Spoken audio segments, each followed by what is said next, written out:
Hello, hello, and welcome back to the IBS Freedom Podcast. I am joined yet again, as always, by Amy Hollenkamp, RD. Do you want to do like a hyphenated version of what we did last time? What is your Instagram handle? Let's at least tell people that much about ourselves. My Instagram handle is Amy_Hollenkamp_RD. Yeah. That's right. And I'm Nikki, and you can find me at gut.microbiome.queen. Self-appointed queen, but nonetheless a queen. Today we're going to be talking I need to buy you a crown. And that's what we'll do when we meet in person. I will like... It'll be like a coronation ceremony? Right. Oh. How about that? Oh, we could have some fun with this. Maybe I'll make a crown that has like just a bunch of poop emojis on it. That would be glorious. And then we have to make like one of those cloaks. Well, I have a cloak. Is it a poop I have cloak? like a big like queenly cloak. This is a tangent, but so when I did my announcement on Instagram that I was changing my handle, I bought like this big like fur trimmed robe or whatever, like cloak, like a queen cloak, and Right. it's white and it's very regal. So yes, I already have one, and I have a crown, but I like the poop crown idea. Yeah.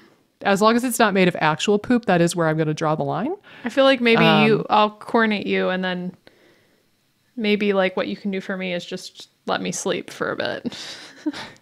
Oh, I was going to say I could knight you. Oh, you could I night could like, me, you yeah. know, like shoulder. Or you could just and watch my baby for like an hour and I we can could do sleep. both. I could do both. That would Yeah. be a trade-off for me. I think that's a deal, honestly. I'm good with all of the above. But all right, weird. We're showing our weird colors right at the beginning of the episode today. If people didn't know, if this is your first experience with us, welcome, buckle up, because we are weird. But we are going to be discussing how you can treat / beat / overcome / recover from SIBO without the use of antibiotics or antimicrobials. And this shouldn't be a surprise to our regular listeners, to be honest with you. But if you're new or you're new to this world, this might be a really foreign concept to you. I had this episode was inspired by somebody who reached out to me on my YouTube channel and on Instagram, and she shared that she never knew that was even a possibility until she started listening to our stuff. And, you know, in truth, I think like one answer to that question is, well, answering that, like how to overcome SIBO without antimicrobials, like that's kind of like the entire point, the entire shtick of this podcast. Right. And of my YouTube channel is like, we really don't emphasize antimicrobials hardly at all on this podcast or on my YouTube channel. But telling somebody, just go listen to like 120 episodes of a podcast and 250 YouTube videos, like that's not super kind to do to them. So we thought that it deserved its own full-length feature podcast episode. So without further ado, would you like to lead us in a little bit? So somebody, let's have a for instance. Somebody gets diagnosed with SIBO. Or actually, let's paint two scenarios. One person gets diagnosed with SIBO. They have been told that they need antibiotics or antimicrobials, but they have not done it yet. Miraculously, this person found our podcast on the day they were diagnosed. So they haven't had an opportunity to take a single pill yet. Whoa. Other, probably more likely scenario, I know, like, whoa, that would be nuts. The more likely scenario is that people are coming to our podcast after they've already tried several, if not many, rounds of antimicrobials and antibiotics, and now they're looking for an alternative because they are realizing that that strategy is not working as well as they thought or as well as people promised it would. So with those two different scenarios in mind and acknowledging that the second is far more likely to be our listenership, where should these people start? Like if you're looking for a SIBO solution that's not starving and nuking the bacteria, like where would one begin? Yeah, it's a great question. And I believe for the first one who's newly diagnosed, first and foremost, I would say don't Google anything because you'll just question anything that we say here, because I feel like the vast noise in the SIBO space is that you have to clear, you have to do antimicrobials, you have to do antibiotics as a first step. There's no other options. I feel like that's just the standard of care across most providers that treat and work with SIBO, I should say, that work with SIBO. So, yeah, I mean... Can I add something? Yeah. Yeah. To interrupt you? I want to caution us. It's not to say, like, don't Google it because we're right and the world is wrong. Yeah. Like, that's not the vibe we're intending here I'm not at trying all. to I know Amy go well on like enough. I'm not like an egomaniac. Like, it's not like I have all the answers. No, she's far from it. But I thought that deserved a moment. I think that the key with like Googling it is that it will make you question what we're about to teach you because the dominant dialogue is going to be starving and killing, starving and killing. But the thing about it is like the human brain is easily convinced by numbers. And like, oh, if 99% of people are doing this one thing, then it must be right. But there are a lot of instances in human history where like the majority of people went along with something and then it turned out to be super duper wrong afterwards. So we will admit pretty readily that we're going to be in the minority in a lot of our opinions and our treatments, but they work. And our methods seem to work where others have failed, and they tend to be a lot more gentle and a lot more holistic and like kinder to the person going through the treatment. So we still have reason to believe that we're right, even though we both know very well that we're in the minority in a lot of these ways. And also just like Googling stuff and going on the Facebook groups and the Reddit threads can feed into a lot of health anxiety and health OCD, and it will make you freak out 10 times more if you're Googling yourself into oblivion. That's my other hesitancy with Googling. So I agree with you. If you could stay off of the Google, stay off the Reddit and the Facebook threads, you'll be better off for it. Yeah, I think there's nothing inherently wrong with Googling something. But we tend to see the downstream effects of that being really problematic for a number of reasons, like you just described. And I feel as though, I mean, you could correct me if I'm wrong, but like, I know historically, like I've maybe been in the mindset, like in the distant past, to do more antimicrobials, that you do need to do more clearing in order to have success. But like I've seen with clients and also again with people's past providers that doesn't work a lot of the time. There might be a time and place for it, and I think sometimes it can be helpful for symptom relief. But like, again, so many people can get better without doing antimicrobials, and so many people have backed themselves into a corner from overusing and abusing antimicrobials, whether that's pharmaceutical or herbal. And it's basically creating the chronic SIBO issue that, a lot of providers will just say, oh, SIBO is this chronic issue. And it's like, well, is it? Or is it just that like you're basically creating a chronic issue because of restrictive eating, just continual round after round of herbals and antibiotics? And again, like... It's like you're digging yourself a deeper hole. Right, exactly. And you're not focusing on things that are actually going to support breakdowns, or balance things out. And so again, like, and I'd even like, I will give some providers too the benefit of the doubt where it's like, they might use a little bit more herbals or antibiotics, but they might have a little bit more discussion around like, oh, this shouldn't be a long-term thing. We need to like repair the gut. But those I've just found, based on my experience working with hundreds of people with SIBO at this point, those providers are so few and far in between that even like talk about repairing and rebuilding things. It's all about kind of clearance, and some of them, again, like might do a probiotic or something after the fact, but they still want you to be restrictive. And so it's so problematic because, again, like you're saying, we're so outnumbered. I do think the tide is changing a little bit.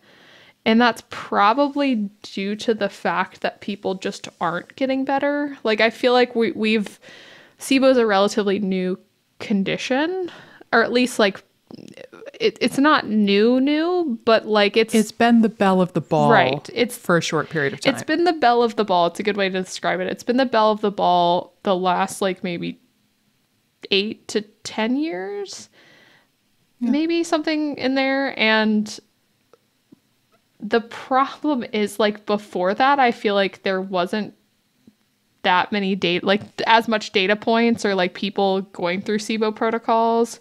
Like, I even remember rifaximin when I was diagnosed with SIBO, like, wasn't even really being covered by insurance ever. So like, you know, we've come a long way to where like, oh, now that's covered and we can kind of see how rifaximin anecdotally works for people, for our people that we've worked with, or again, how herbals have worked for people. We can kind of see that because more and more people are being diagnosed and they're taking these things to try to clear the SIBO.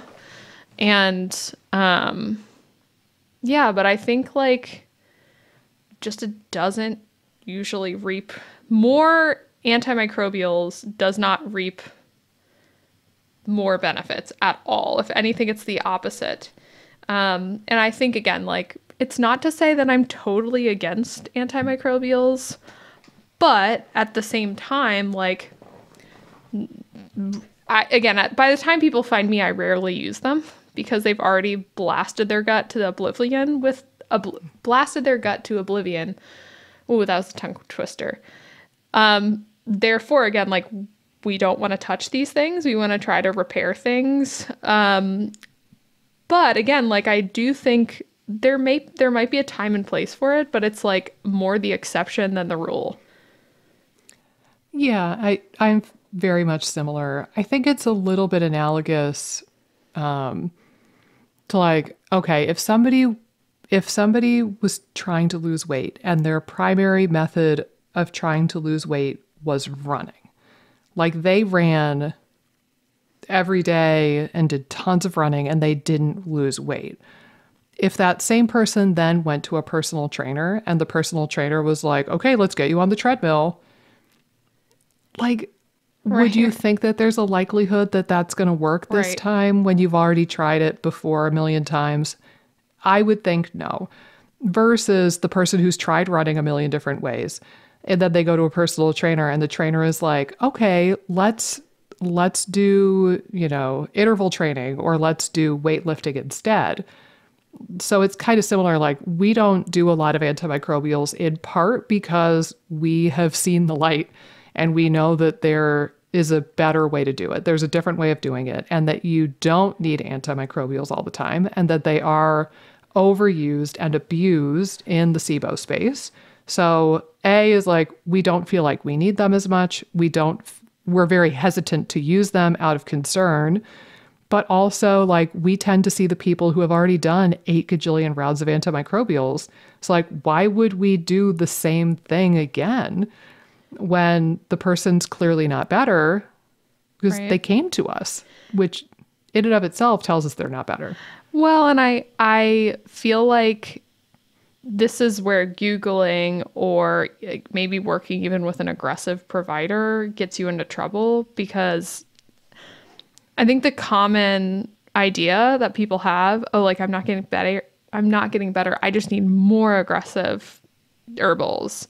And I think what we're saying, this is maybe for the second scenario that you try, or that you were describing at the beginning, where it's like someone's done round after round. Well, maybe you're not getting better because, again, the strategy just doesn't work. And you need to reframe this idea of like, I need to clear and instead, and think like, oh, I need to like rebuild and rebalance.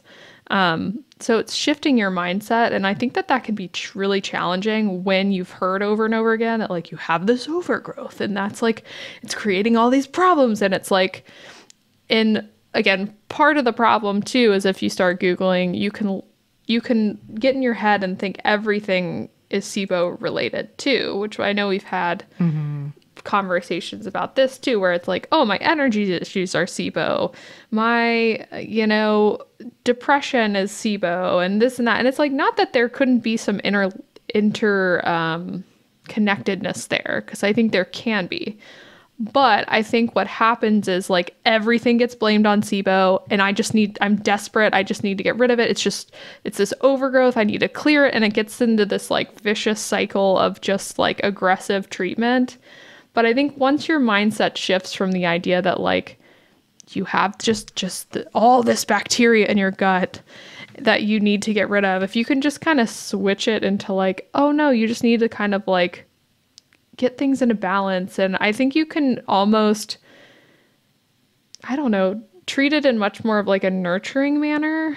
I think the nutrition side is like that too, where it's like everything's so intense. I feel like with the providers that are very like restrictive focused.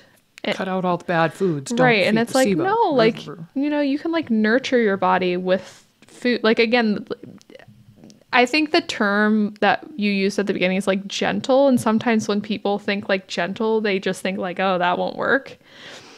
Unfortunately, like, again, there's so many gentle or I think of it, but they're still really powerful approaches that I think people in the SIBO space can utilize, but they don't all the time because, again, so much of the focus is on other things that are more aggressive. I think we always, maybe again, like it's just a bias that we all have to some degree of like wanting to do like the most aggressive thing first instead of the thing that's gentle but still could be powerful and maybe might take a little bit more time. Yeah. I think that there's a few things you touched on. I do agree. I think we all collectively share the same brain lesion, assuming that gentle equals ineffective, right, or like minimally effective. And that's not true. One easy example, are you at all familiar with lymphatic drainage massage? I am. I mean, I've never done it and I haven't deep dived into it to a large extent, but I know of it vaguely, and know kind of like the major tenets of it.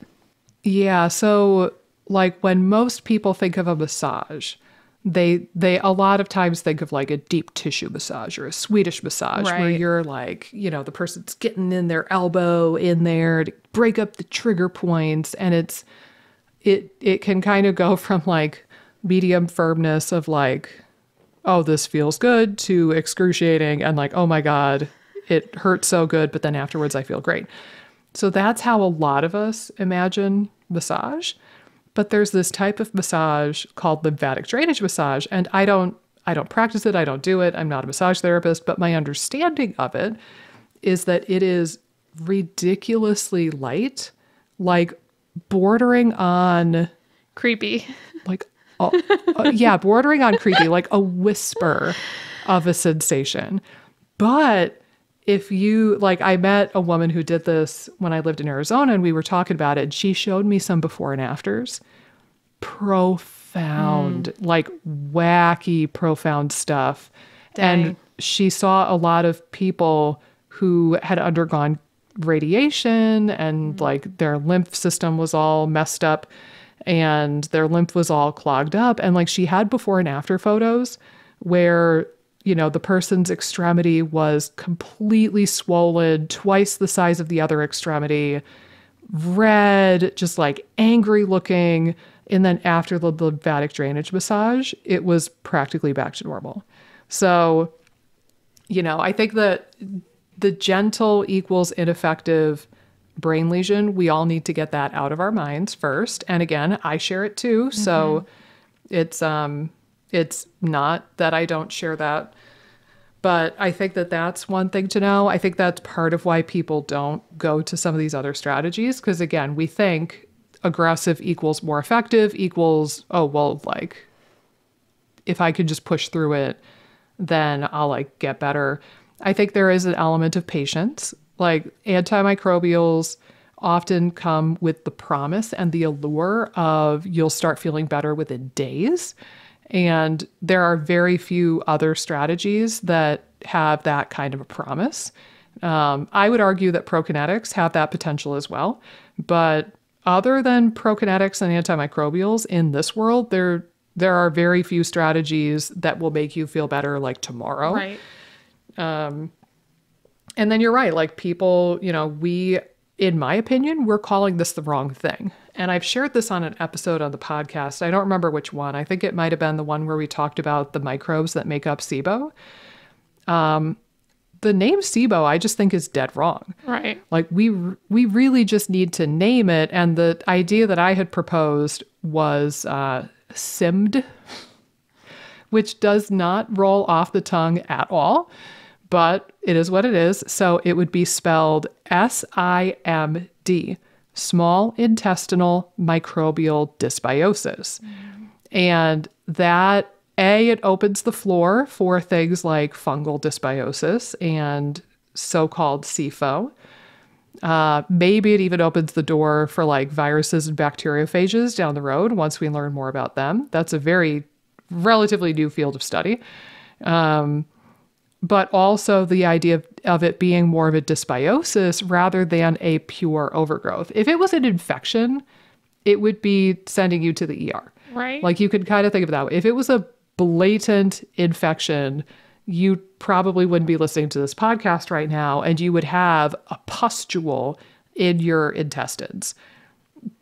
SIBO is not, and that's kind of the visual that I think sometimes we get in our head of like, oh, it's bacterial overgrowth. There's like an oozing pustule in my intestines. And it's not like that. It's a dysbiosis local to the small intestine. And part of dysbiosis is an increased quantity of the bad guys, yes, but also we have to acknowledge that there's a lack of good guys and there's a lack of diversity. And both of those things are starting to be shown more and more in SIBO specifically, particularly the lack of diversity in the small bowel is being shown in more and more of these aspirate studies. So I'm saying SIMD. I'll roll with it. I'll roll with that. I'm going to roll with that too. I have an Instagram post on it, I think, too. I don't know if we're going to change the tides on that just because it's so hard to say. But I think small intestinal microbial dysbiosis is what we really need to name the condition. Right. So all of that aside, I will propose to you the first of several things to talk about because honestly, acknowledging we've been talking for 20 minutes and we have yet to share with the good people how they can overcome SIBO without antimicrobials. I think we have built the case for why they might want to do that though. Right. I think the first part that they should focus on, these people listening to us right now, the first thing is what we say in practically every episode of this podcast. Our normal listeners will almost like laugh and roll their eyes when they hear this, but it's the foundations. It's the unglamorous, unsexy basics. Again, it's the stuff that seems so gentle and so broad that there's no way it could help me and my special case of SIBO, but I assure you it will. So things like sleep and stress and just good proper nutrition. But do you want to maybe pick one of those and share a few deets? Yeah, I mean, I feel like if anything else, when it comes to fundamentals, if they aren't in place, other things won't work. Some people, again, will get major relief by focusing on their fundamentals, but I think other people might get some relief, but they also just won't have success with like their approach if some of these basics aren't covered. And I think it doesn't have to be perfect. So you don't have to have perfect sleep. You don't have to have perfect movement. You don't have to have perfect nutrition. Like it's not that, but like if you can get up to like 80 to 90% of like a goal. So if you can kind of eat 80% fairly well, again, like sometimes some people feel like at the beginning they might need to eat like 90% a particular way and really like go hardcore, and then they can kind of dial it back to like, oh, I can have 20% or of more wiggle room over time. But I think again, from a nutrition standpoint, you just need to have balanced meals and you need to be nourished. And again, it never ceases to blow my mind how many of my clients are not nourished, considering how many providers they've seen. Yep. So that's the key point. Like, I think that there's a susceptibility to become not well nourished because of maybe symptoms and then all the diet ideas that are swirling around online. And, you might have had to cut out a food group or a trigger. And like, it's hard to manage the diet side. But I think what really blows my mind is just like providers aren't stepping in and saying like, oh, you're not getting enough calories, or like you're not getting enough protein, or like some basic stuff. But like, again, we're beating a dead horse with this topic, but like, and we will continue to do so. Again, sometimes I'll work with people and they're like, oh, I know I'm eating enough. And then I'm like, well, let's check. And they aren't. So like sometimes too, like we all have biases too, where we think we might be eating enough, or we think we're getting enough nutrition, but we're not. But I even think like not just calories or carbs or protein, fats, like the macronutrients, I think micronutrients become extremely important. And the more restrictive things are, the bigger the risk of gaps that you're going to develop in your micronutrition. And again, I would say like, I don't see like people really supporting their micronutrients that much, even supplementally. Like some people have like a few things like magnesium or something, or zinc on the side, but like there's so many supplements gut wise that they might be taking that like taking a micronutrient supplement or trying to support like a nutrient you're not getting enough of dietarily is just like you're just overwhelmed because you're taking like, 10 gut supplements or something like that. So I find that a lot of people aren't doing that. I think, again, like from a movement standpoint and like some of these other go ahead.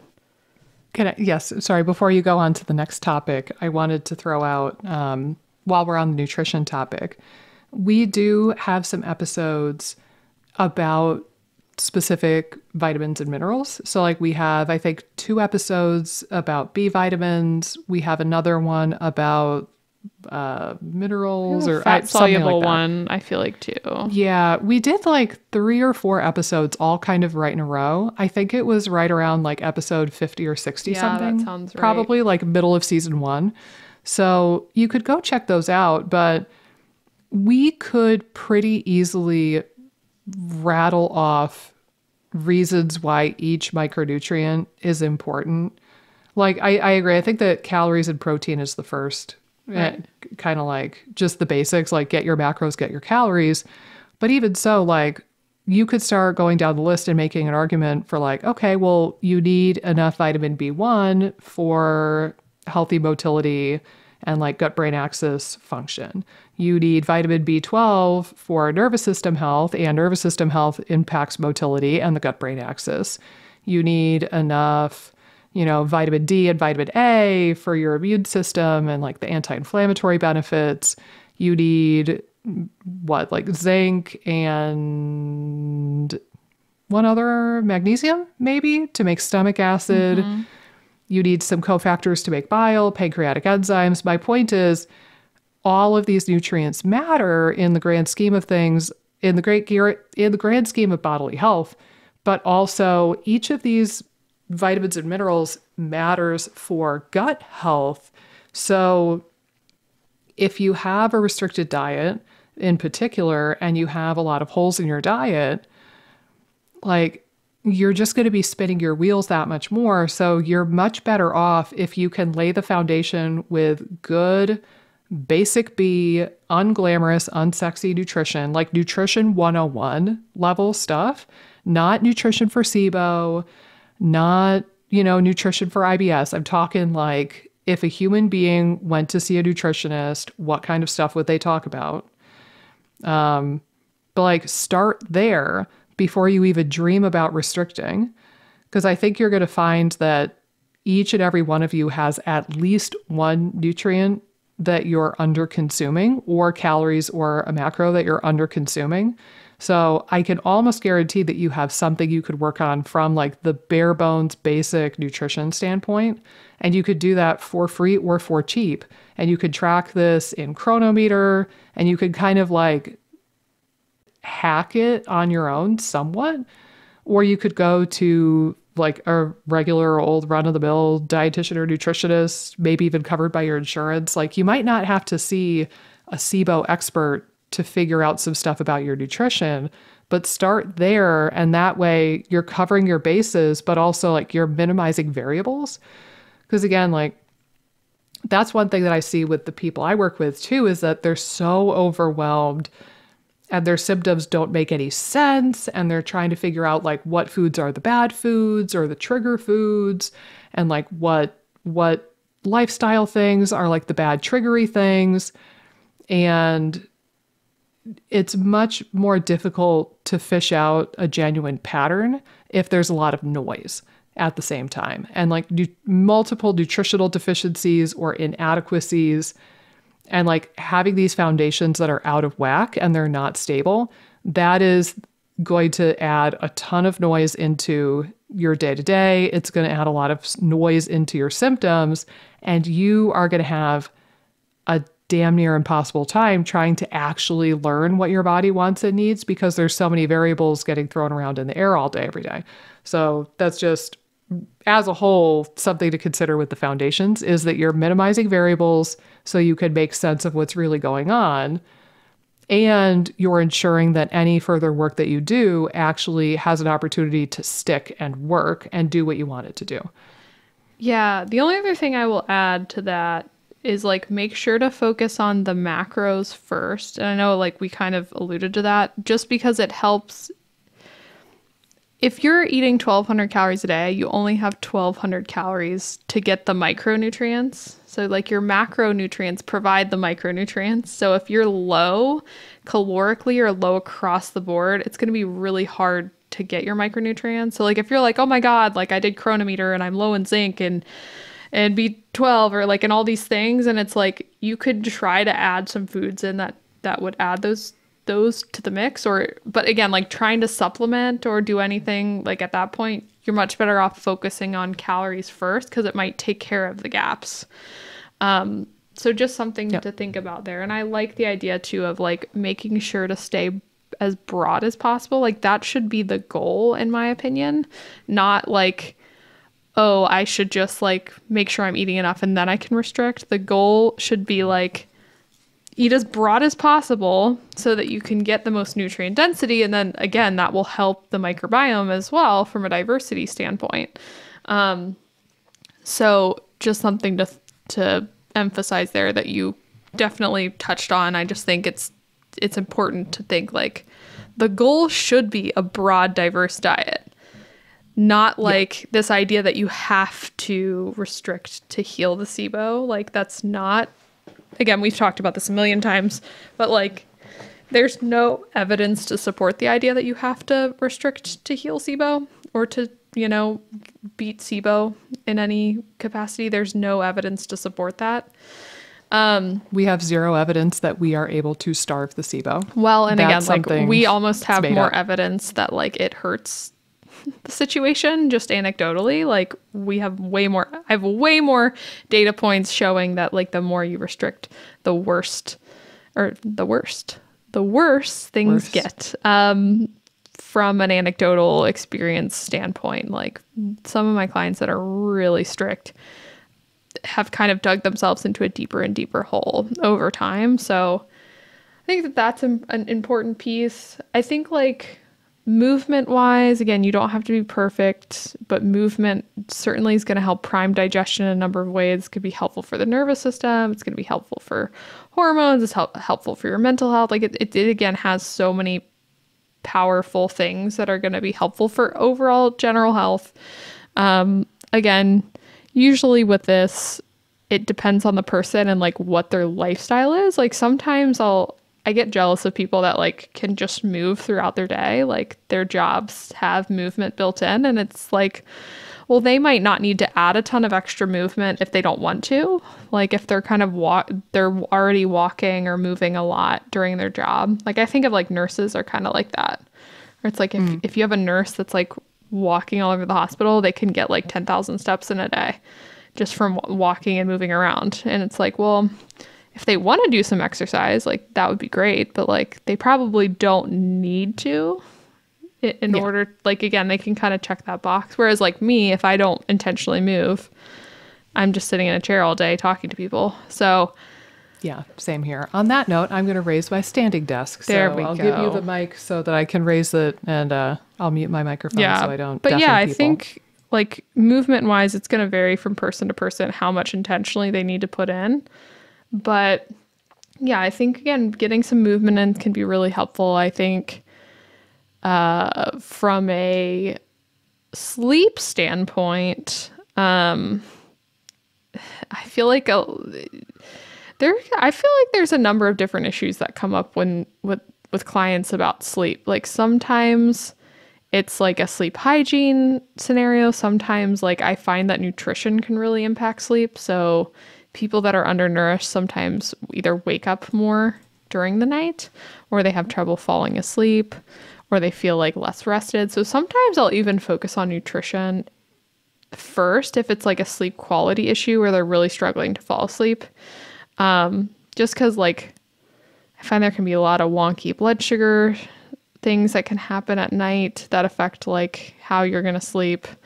Like blood sugar regulation things that can kind of affect how you're going to sleep. So sometimes like, again, if there's issues, if you know you're like undernourished, focusing on that prior to sleep, I think can be probably the most helpful because again, it could really help increase the quality of your sleep. But at the same time, you still probably want to make sure you have good sleep hygiene. So, Yes. Yeah. And that could sometimes relate back to what we briefly talked about with like Googling and the Reddit threads and the Facebook threads and like listening to podcasts like this one. The irony is not lost on me there. Right. Watching videos on YouTube like I produce. Like if you're up late at night researching your condition and there's a fine line between trying to learn more and trying to be well informed and like taking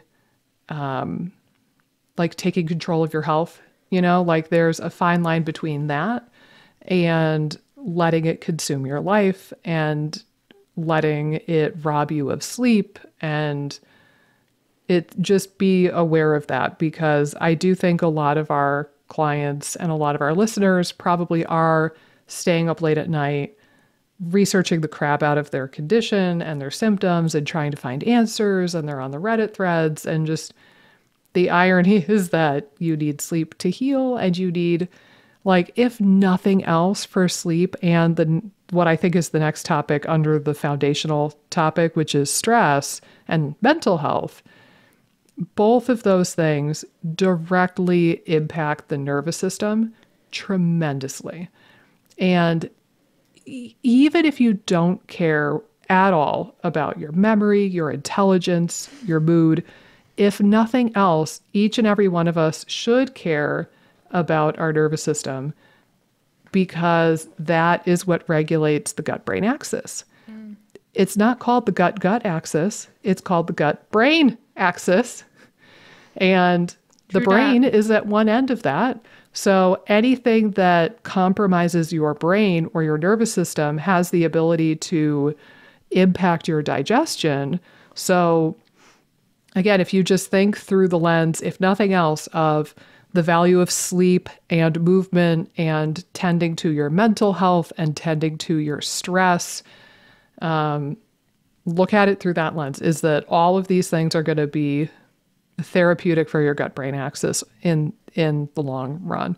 But yeah, I think the sleep thing, and I love that you tied it back to nutrition, because I agree. I think that if you're undernourished, you're going to wake up a ton. I remember, so I had gotten into fasting, I would try to do like a 2 or 3 day fast every like 2 or 3 months. I started doing that before the pandemic.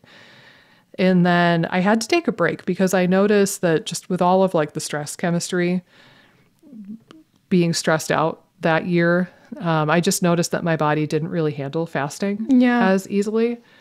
And I remember one particular time, I think it was a little bit later on, I think it was like 2021 or possibly early 2022, I remember I took another stab at the fasting thing because I wanted to get back into it. And I made it through the day fine. And then at night, I went to sleep, and I kid you not, I didn't get a wink of sleep. Like, I was laying there staring at the ceiling, and I was tossing and turning a ton. I forget even, I'm sure I looked at my Oura ring at some point. I maybe got like half an hour here, half an hour there. And finally, I just put two and two together and was like, okay, I'm going to stop fighting it. Clearly, it's because of the fasting. Right. And for whatever reason, right here, right now, today, my body super does not appreciate the fact that I'm fasting and that I'm deprived of calories. And I just have to stop being stubborn and break the fast. And that's exactly what I did. So I went into the kitchen at like 2 a.m. and I made a full meal. Like, yeah, I think I did breakfast. I think I did like, eggs and toast and fruit and like, I don't even know, but I made a big meal, ate that big old meal, and then almost immediately went back to bed, fell asleep, slept soundly like a baby. Oh my gosh. And then I woke up and I was fine. But if you imagine that happening to you on a smaller, like less severe scale, if you're just undernourishing yourself, if you're maybe not in a starvation mode like I was with a fasting practice, but you could be in like kind of a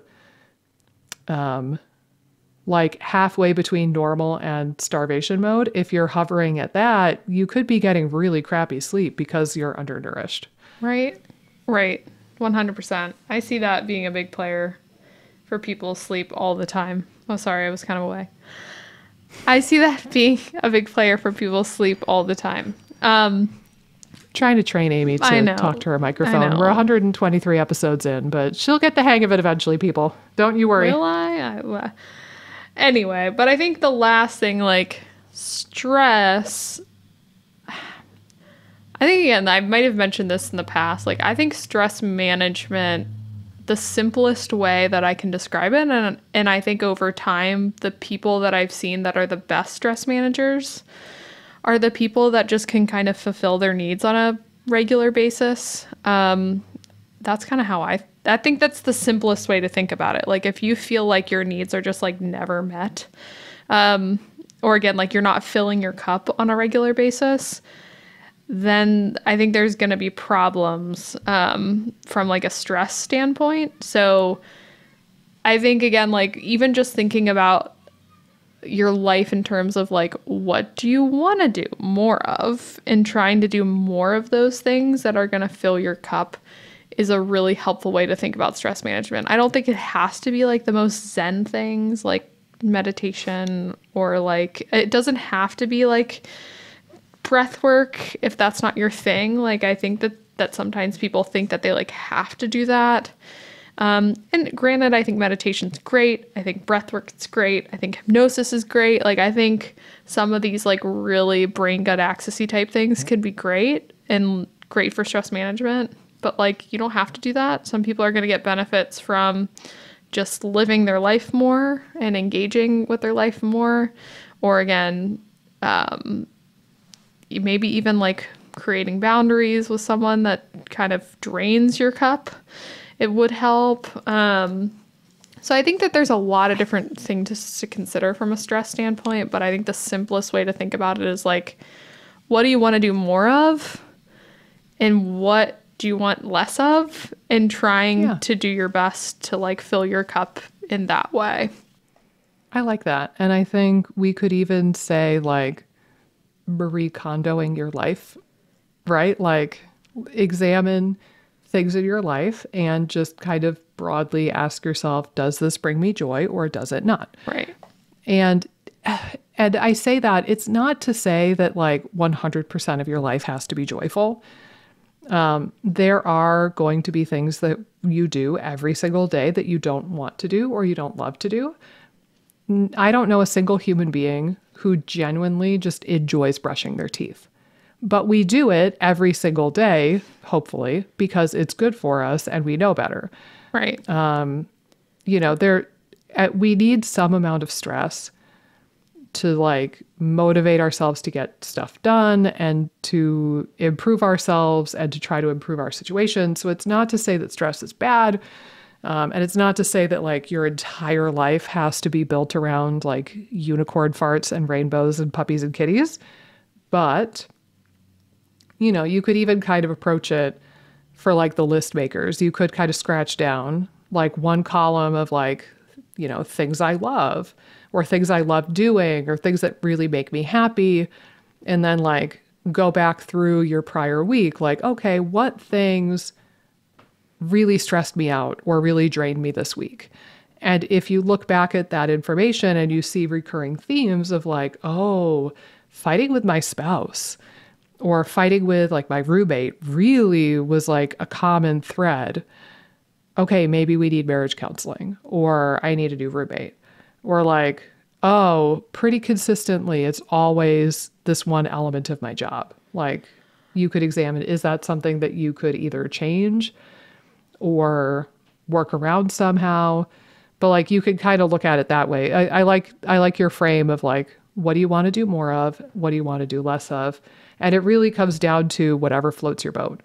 Yeah. This came up on a comment on this YouTube channel, on the podcast YouTube channel, I think. Somebody had asked about stress management, and they asked like, what specific thing do you recommend? And they listed like Nerva, which is like the IBS meditation kind of stuff, or IBS hypnosis stuff.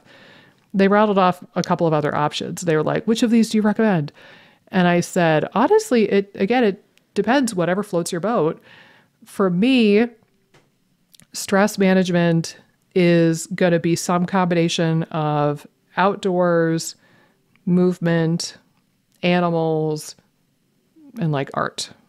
So like my painting, my fitness martial dance videos, those are the things that I tend to try to incorporate more. Like a glass of wine doesn't really do it for me, but somebody else might think that's like the most wonderful thing ever, right? I don't really like competitive sports in any way, shape, or form, but like you've been playing basketball and playing tennis, and you have expressed that that's been really wonderful and like fun for you to do, versus I don't think that would bring me a tremendous amount of joy to do on a regular basis. For the record, when we visit each other in person this year, I'll totally go play a round of basketball with you, just so you can laugh at the 6 foot tall person who's not good at basketball, because it is kind of comical that I'm this tall and I'm that bad at basketball. It's hilarious. So I'll play around with you just so you can kind of get a chuckle at that, and for funsies, but I make no claims that I'm going to be good.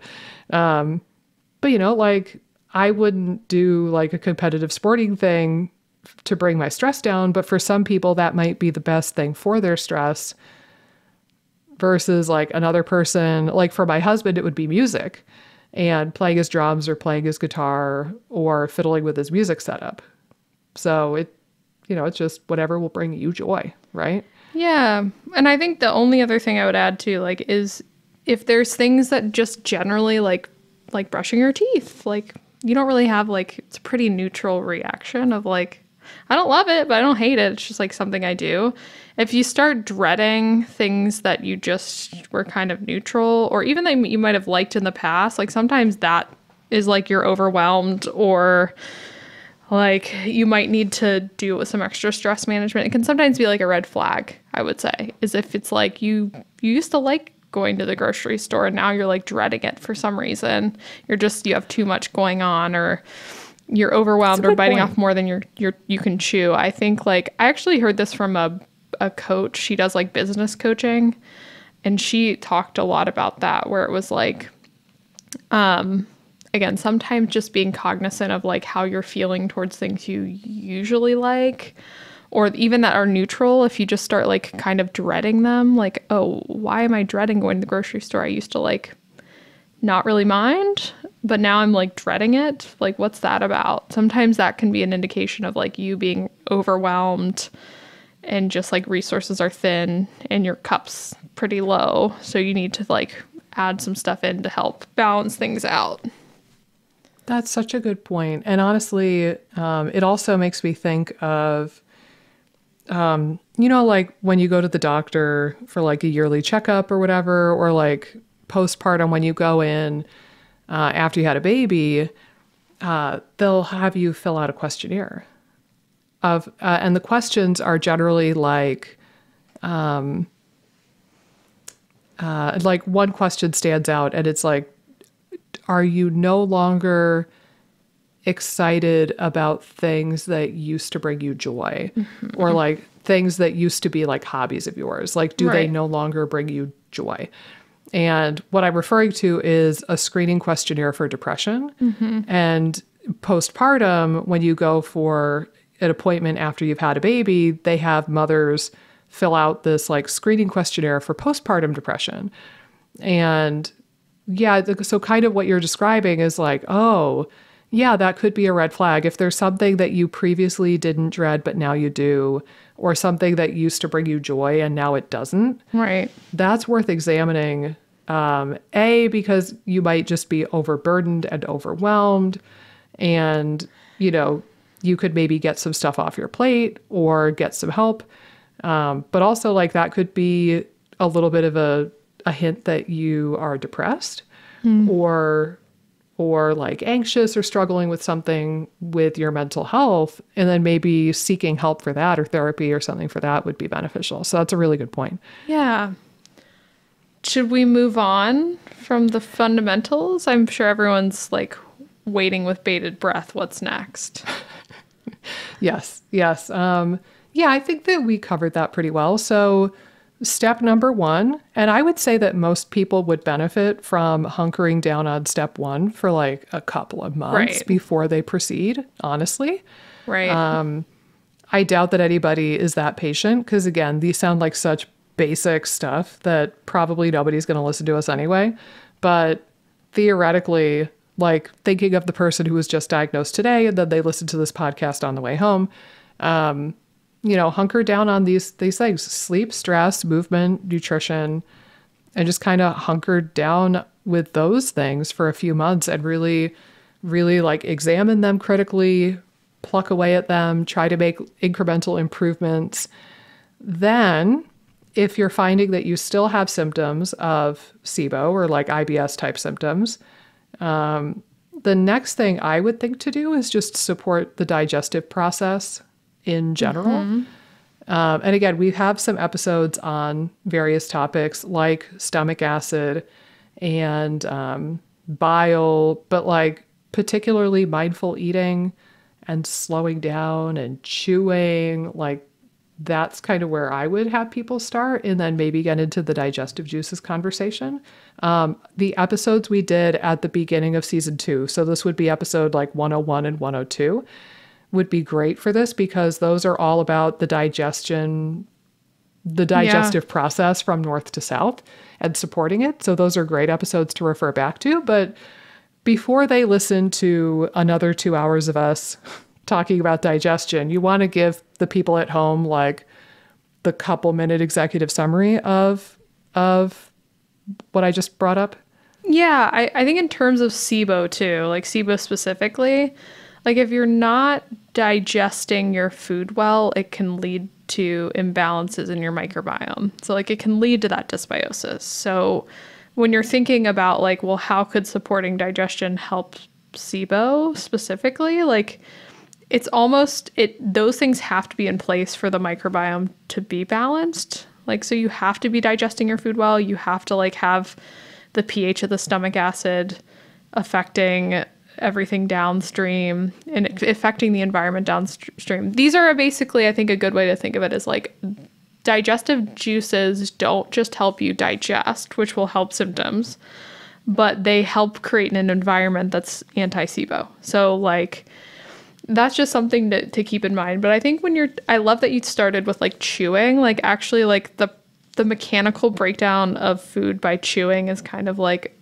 a good initial step. Taking time to like smell your food and like have full senses with your food can help with digestion. So like that's a good place to start. I think then you can kind of go down to this. Go ahead. Also, Well, I was going to let you finish your sentence. Oh, Look, go you're ahead. so courteous. And I'm so rude because I'm continually interrupting you.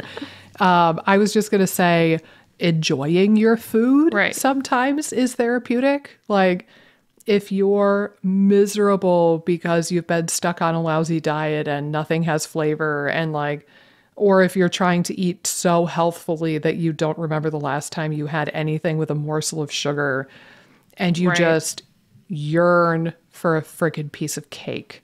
Like, maybe just eating a piece of cake would be really therapeutic, and it would like light up your vagus nerve and make it happy again. So I think in my opinion, part of the mindful eating thing is not only like taking your time with the food and chewing it adequately, but also eating food that you enjoy eating. Right. Crazy concept, though that may be. Right. No, 100%.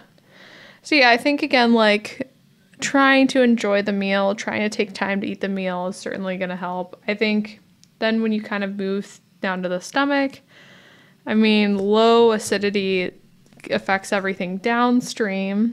It not only is going to help with like protein digestion, but again, we've talked about too, we see people, I see a fair number of people with stomach related issues or breakdowns. So like that could be gastritis, that could be low stomach acid, like it could be a number of different things there, like delayed stomach emptying. Like I think like that can sometimes be an overlooked area in the SIBO space, but like a lot of my clients have issues, I think, that high up in the digestive tract, and they're wanting to go down to the small intestine, or they're wanting to go down to microbiome issues, but they're skipping over that their stomach acid isn't sufficient, which is going to affect every digestive, or it's going to affect digestion downstream in the small intestines, because stomach acid helps to promote pancreatic enzyme release and bile flow. So if like you don't have enough acidity, it's going to affect digestion.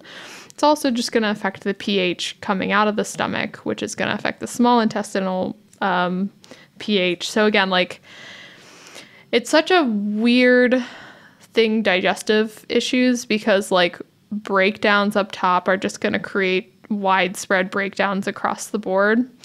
And the reason you start with fundamentals is because all the fundamentals are going to create healthier digestion too. So again, maybe if you do some of the fundamentals, you don't necessarily need digestive supports. But again, I think like that's a really good next step once you have tried the fundamentals, is just like trying to get a sense of, do I have enough acid? Like, am I taking enough time to chew? How do my pancreatic enzymes look? Do I have any symptoms of potentially poor bile flow? Like you could kind of go down the list, and we could get probably fairly nuanced here, but like I think that's probably, We have other episodes right. for We that, have though. other episodes for that, so we don't need to get like super in depth. But like that, those would be the things to check off. It's like, Yeah. but yeah, Yeah, I think that runs through it pretty well. I think just one more thing I want to add too, before I forget, is that this goes for every recommendation, in my opinion, but I'm going to focus on one in particular. It is admirable to try to be healthy and to try to do the right thing, quote unquote, the right thing. There are many people, though, who take that and turn it into an obsession, or it turns into like too much of a good thing. So I want to use the example of chewing. So we are saying, and a lot of people on the internet and the health community, a lot of people will say, yes, you need to chew your food adequately. And you'll frequently hear this number thrown out that like you need to chew every bite of food 30 times. I think there's some gray area where many people, particularly like the people who are new to this world, like people who are just living a normal life, not thinking about digestion at all, and then they start getting some tummy troubles and they get tossed into this world, and they're just starting to research and learn about this. I think that those are the people for whom chewing more would be very helpful. right? So if you have been eating a standard American diet and you've been scarfing your food on the way to a meeting or shoving a granola bar down your face on the drive to pick your kids up from school, like those are the sorts of people who would benefit very highly from being more present with their food and really slowing down and chewing their food. However, a lot of people that we've worked with and a lot of people who have just been chronically unwell or struggling for a long period of time, so probably a lot of the listenership of this podcast, honestly, a lot of these folks in their desperation to feel better can become very orthorexic and very obsessed with healthy stuff. So, like obsessively checking their diet and every little thing and worrying about every little ingredient, every little component of their diet. But another example is chewing. I have seen people where, we talk about mealtime habits and mindful eating practices, and it becomes apparent that they are so over the top orthorexic, trying to chew their food more, that it's now become too much of a good thing. So one example was a lady that I had in FODMAP Freedom. And when we got to that section of the conversation and we were talking about this, most of the people on that call agreed, like, yeah, I could probably chew more. This is a good point. One lady said, well, I've been chewing my food 30 times per bite for years. And she went on to say, I chew my food until it's a disgusting, flavorless paste. And she said that it takes the joy out of eating. And holy macaroni, is that a red flag of like, wow, that sounds disgusting and miserable, and I wouldn't want to do it. If I was your vagus nerve, I would not be excited and happy to eat that food, right? Right? And if I was like your tongue or your body, like I would not be excited to receive that food when you describe it as a disgusting, flavorless paste. So again, I think like if you're the kind of person who's chewing every bite of food like 3 times and then swallowing, and you're like rushing and distracted, I think by all means, chew more. If you are somebody who this is not your first rodeo and you've already been trying to chew more and you're getting to the point where it's really taking away from your quality of life and it's making meal times a bummer and it's gross, maybe the homework for you is to chew less. That's what I told that woman on that Q&A call. I said, okay, everybody else, your homework is to chew your food more. You name specifically, your homework is to chew less. You are hereby forbidden from chewing anything more than 10 times, unless it's like red meat. Okay, right. There we go. Now we have our homework. So anyway, I wanted to share that. No, I think that's hilarious that she just needed to cut down on her chewing. Just do the opposite, man. Yeah. Like sometimes the therapy is to do the opposite. Sometimes I just proposed something to a patient yesterday or the day before. I think I'm going to coin this term. I'm going to call it the Dorito method. And the Dorito method is just let go of what you think is healthy and not healthy as much, and like don't restrict, and just like live La Vida Loca and eat some Doritos. Oh my gosh, love it. And we talked about it a bit more. It was a little bit more nuanced than what I just described, but I think I'm going to do a post eventually, and I'll call it the Dorito method. # not sponsored. That off to the side. Moving on. So we've talked about number 1, focus on the foundations, lay those foundations, remove as many variables, support as many systems as humanly possible with those foundations. Then get into some digestive support, chew your food adequately, but not too much, enjoy your food, take your time with your food, experience your food, etc. If you get through all of that for several months, theoretically, the next thing I would probably go to is thinking about directly supporting the gut-brain axis or the vagus nerve or like motility. Right. You can kind of wrap the 3 of those into one package, in my opinion. Right. And again, we have entire episodes on the gut-brain axis and the vagus nerve and these topics and prokinetics. But again, you want to lead us in? Yeah, and I think again, like when you're thinking of things that help create a SIBO, or again, I don't even SIBO in the typical sense, but like SIMmed, that create a SIMmed free environment, like that actually balance out the microbes in the gut. We're going all in on the SIMmed thing. That's right. People are going to think we're talking about The Sims, the video game. Right. And they're going to just be so confused. Right. But if we're talking about that, like what is going to help create an environment in the gut that's going to prevent dysbiosis, or again, like restore function so that, you know, some dysbiosis gets better. I think supporting motility, supporting the brain gut axis is so key.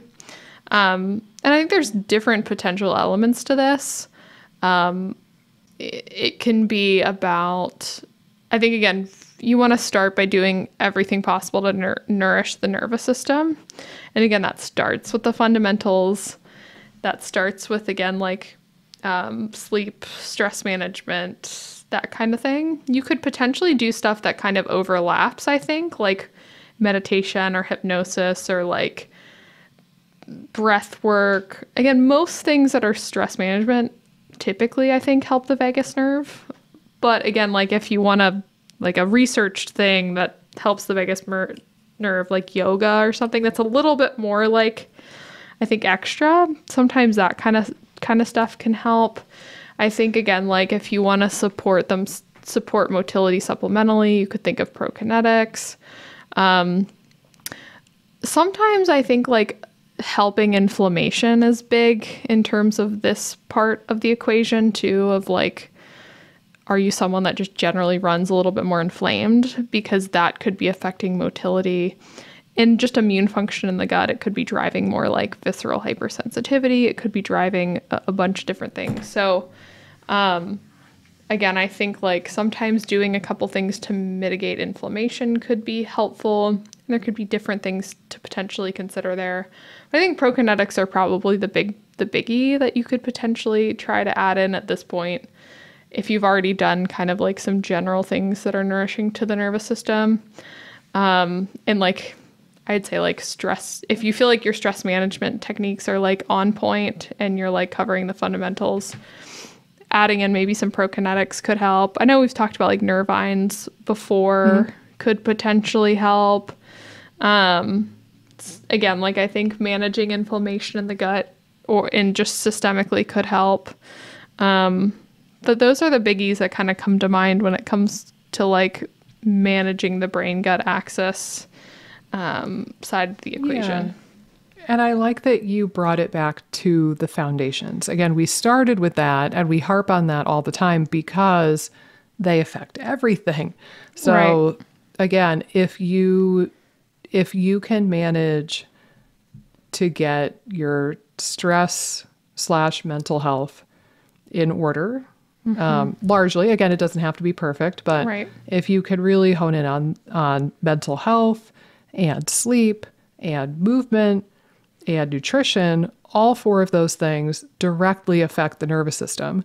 In particular, there's a ton of overlap between kind of three things. I think that they're all a mishmash of the same thing. I think like stress and mental health kind of stuff.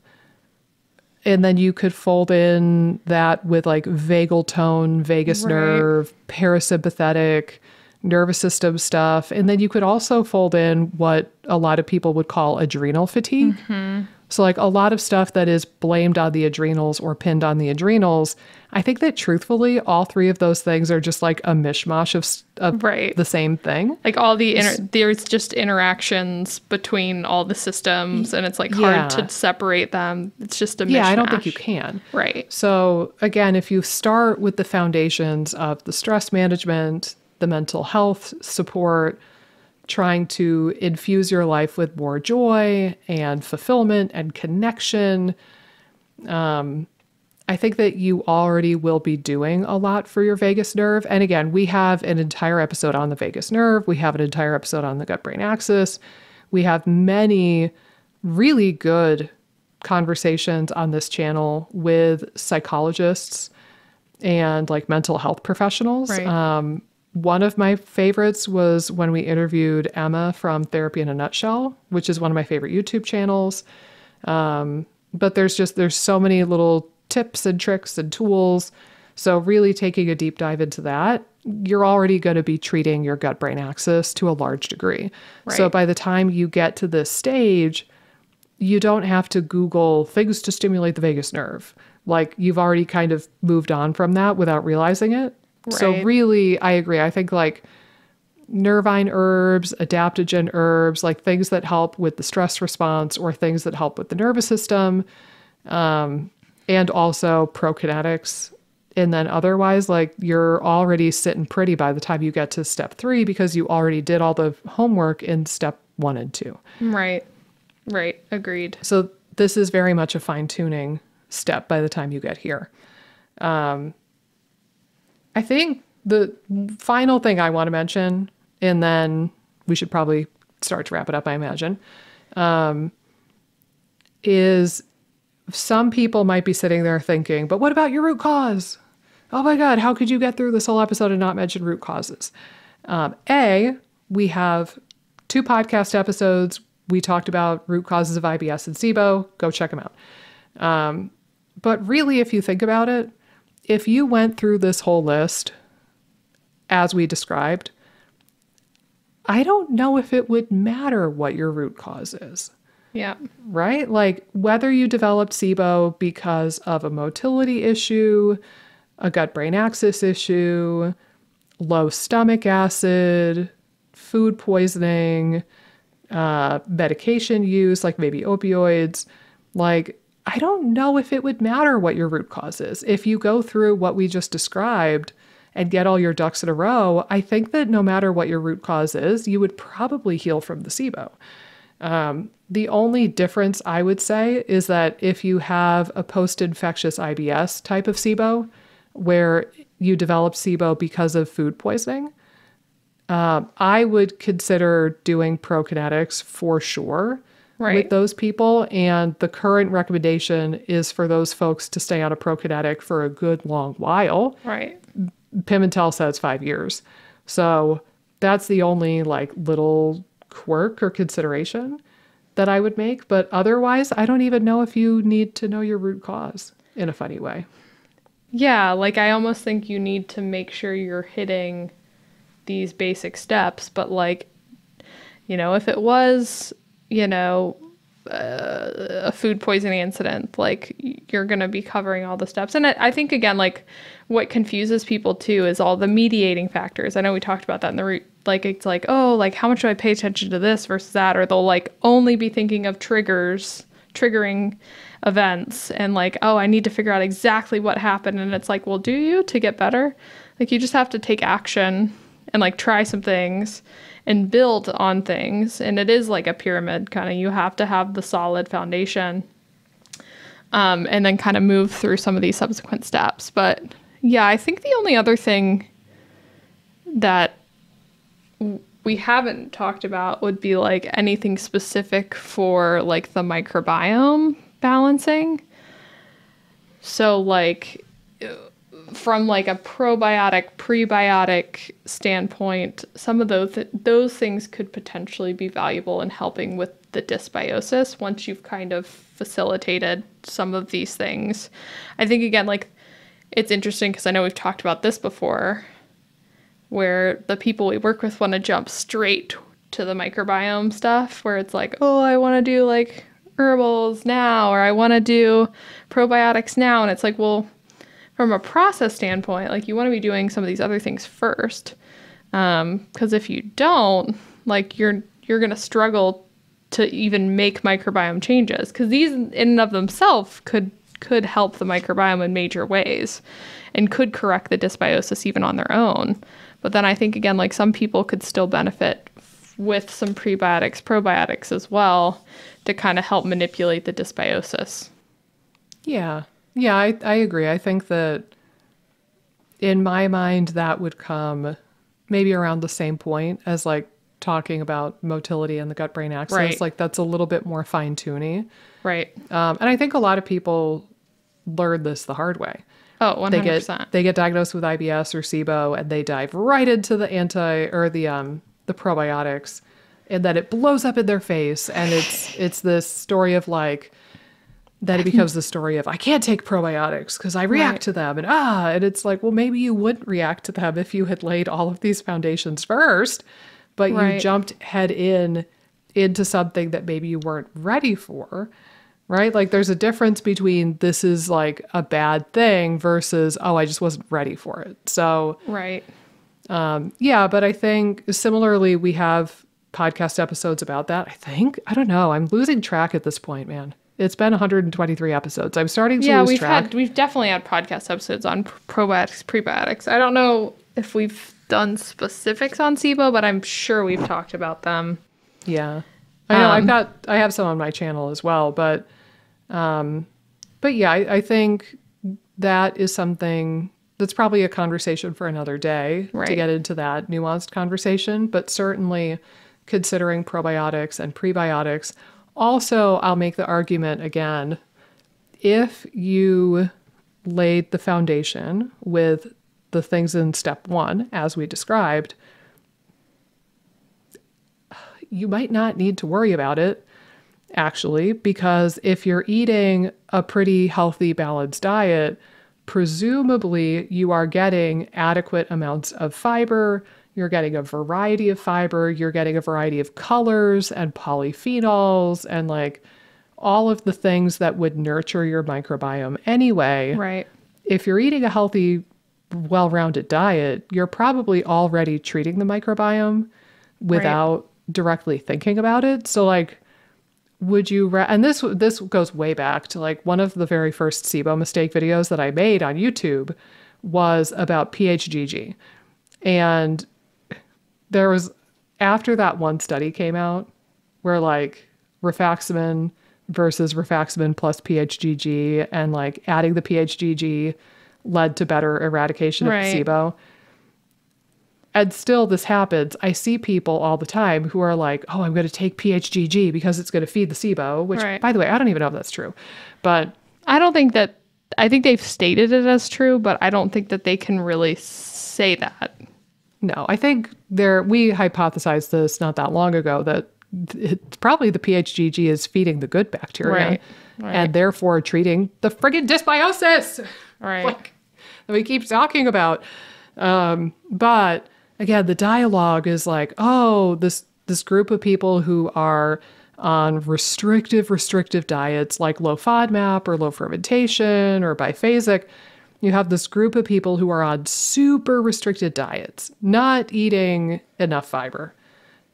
And then they're like, oh, I'm going to take this supplement with fiber to feed the SIBO. And it's like, why don't you just eat the damn food Yeah. at that point? Like, Yeah. does it make sense to have a crappy restricted diet that you hate and then you take a supplement which you purchase for additional money?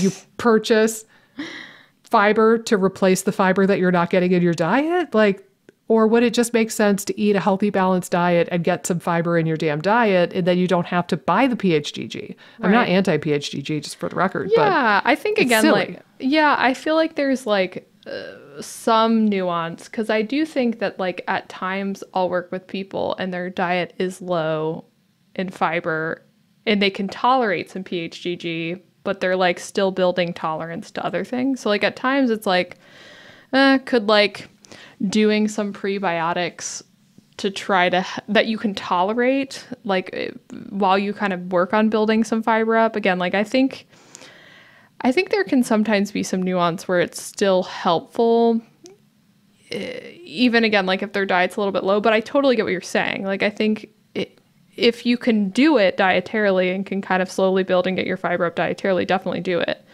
But I do think like sometimes I'll have people where it's like, oh, I can tolerate this PHD. And it could be like a food fear thing too. Like maybe they could tolerate more fiber, but like we're just building foods in a little bit more slowly.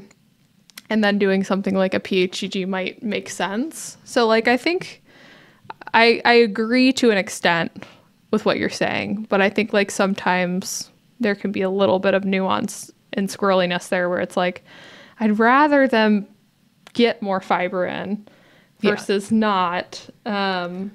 But Well, yeah, I think it goes back to what I proposed at the beginning of the episode, where it's like the two imaginary people.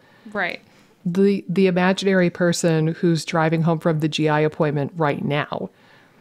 Like, right, the message to that person would be, don't restrict your diet right, and then get into the silly predicament of trying to replace the fiber with PHGG. Like, just eat a balanced diet right, and kind of prevent the problem before it occurs, would be the message for that person Right. in this case.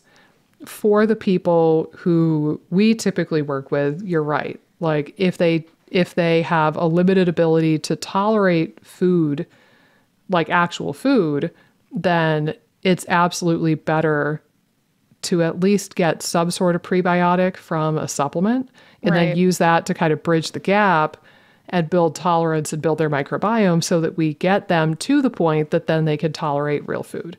yeah. It's like Again, again, not it's anti-PHGG, but right. It's like it's so nuanced because I think again, like I totally agree with what you're saying. Like you lose tolerance if you just start cutting out these foods, and again, like I don't know, it gets so squirrely. I think once the foods diminish to a point, and you're like, oh my god, you're like looking at Chronometer. By the way, if you do Chronometer, look at your fiber because like so many people I work with are low in fiber. And again, I understand like some people are scared of fiber, but some people like aren't really necessarily scared of fiber, but they're still pretty low. And I think most Americans are generally low in fiber anyway. But you know, if you're like a dude and you're getting like 15 grams of fiber and you're supposed to be getting like 38 grams, like you're gonna have a really hard time healing or recovering you're gonna have a really hard time creating a better microbiome if you're getting 15 grams of fiber in, which is way deficient.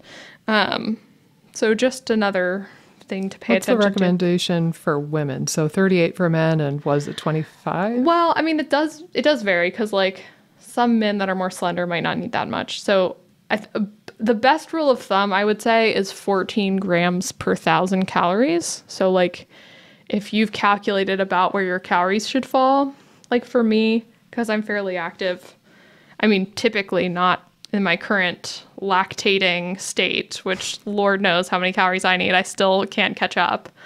But like in my typical state, I needed about 2,200 calories a day. I would do maybe 2 harder workouts a week and then I was just fairly active. But so I would probably need a little bit over 20, or I would need like 30 grams, something like that. Okay. Yeah. But I think, again, like sometimes using that as a rule of thumb can be helpful because there might be some women that are really active that eat more and might need more fiber because their calorie needs are higher. But the average ones are 25 grams for women and 38 grams for men. But like, again, I think that varies a little bit based on the calorie needs of the individual. Okay. Yeah, that's good to kind of give an idea, though. Also, you got very passionate when you said like, and with Chronometer, and I'll be amused to go back and watch the video later because I think I look visibly startled when you like declared that so intensely. Should make like a GIF of you. Yeah, exactly. Yeah, like what is this message? I have to pay attention. So you probably woke up the listeners too. They were nodding good. off. And Good. then you got them to really pay attention, darn it, to the fiber conversation. So good on you. But yeah, I think, again, like, fiber's important. Right. The people following the carnivore diet and thinking that that's the greatest diet would disagree. But I think every other human being on planet Earth, researchers included, would agree that fiber is really important and it's a really big deal. So however you can get it into your body, go for it. But I think in an ideal world, it would come from food. Right. So yeah, I think again, like if you do the basic unglamorous nutrition 101 version of Basic nutrition, B. that should include fiber. So you're going to be rehabbing your microbiome at stage 1 without even realizing it, and rehabbing your gut brain axis and vagus nerve and motility at step 1 without even realizing it. And that's the beauty of this episode. It was crafted so that you focus most of your time and effort on the foundational stuff. And by the time you get to steps 2 and 3 and 4 and 10, you're going to have much less work to do. Similarly, we could keep going with this, but I don't want to bore you. But like theoretically, you would go through the steps that we just outlined, and then maybe further down the tube, you could start thinking about, candida, leaky gut, histamine, like all the other topics that we've covered in this podcast. But the point is they should come after all the stuff we just talked about in this episode. You don't jump right into histamine. You don't jump right into leaky gut, because if you do, you're almost guaranteed to just spin your wheels and not get better. So I guess use this as a starting point. Use it as a bit of a template. Really, really try to keep yourself honest here and focus most of your time and effort on step 1, and then a medium amount on step 2, and a lesser amount on step 3, and then give yourself permission to maybe do some fine tuning.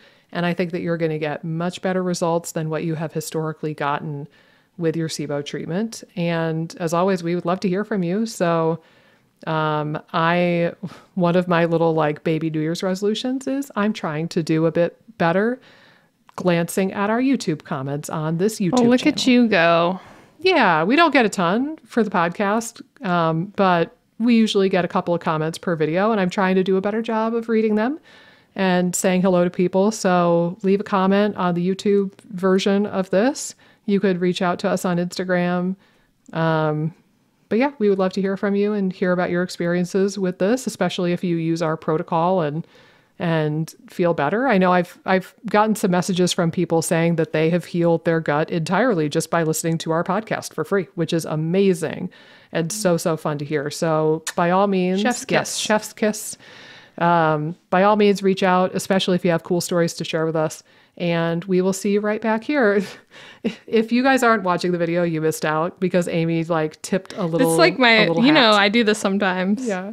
Tip in a little. Yeah, sure. It's like a little miniature top hat. Boop, boop, sure. Boop, boop, boop. Sure. Well, goofiness abound in this episode and all the episodes. You can look forward to more goofiness on the next episode of the IBS Freedom Podcast. Until then, we bid you adieu.